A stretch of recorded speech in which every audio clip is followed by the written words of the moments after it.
It's like, I know what's possible for people. I know without question, if people stop making excuses, you stop giving them themselves these stories to make it okay, to not follow through and to not dig deep and to stand for something. If they stop doing that and they start doing what it is they know they're capable of, their life would be unbelievable. And because I knew that, I wanted to do whatever it is I could to help people. Now, granted, there's services that I have that I charge for, but there's a lot of free stuff that I put out, videos and audios and free reports and stuff. And then I wrote this book.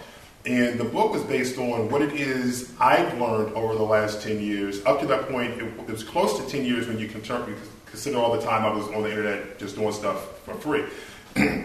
But having gone on to make millions of dollars myself and helping others to do the same thing, to start new companies, turn around failing companies, and to grow existing companies that had reached a plateau, I realized that the one thing they all had in common were very, very specific patterns. And I said, well, what are those patterns? That if a person used them, regardless of the industry they wanted to get in, regardless of where they're located geographically, if they were to use these, they can become successful. Now, their success levels would vary, but they could become successful. So I identified what those 7 things were, and then I wrote about it. And I put them together in a book that's just over 300 pages, and I said, well, you know what, I could sell this. In fact, I had some publishers like Wiley and others who were like, we'll love to publish a book for you. But I decided with this book, I wanted to give it away.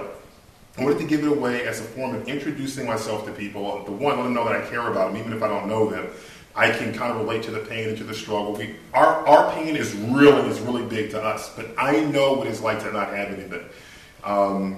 So I wanted to share with people what it is I've learned. I'm like, listen, if you're willing to take the steps, I can show you the door, but you got to walk through it. If you're willing to walk through it, if your whole thing is, I got the energy, I got the passion, I got the commitment, I just need a vehicle, I'll show you the vehicle. I'll show you the way to do it. So for me, the way to reach out to people, to build relationships with people, and to kind of like extend my hand and introduce them was to give them real stuff. If we were never to ever meet again, and you were to use what was in this with an existing business or a new business, you will be better off financially, without question.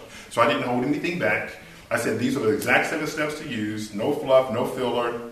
Follow these, you can have success in an existing business or a new business. Doesn't matter. And I put it together, and that was like a year and a half ago, and I've been giving it away ever since.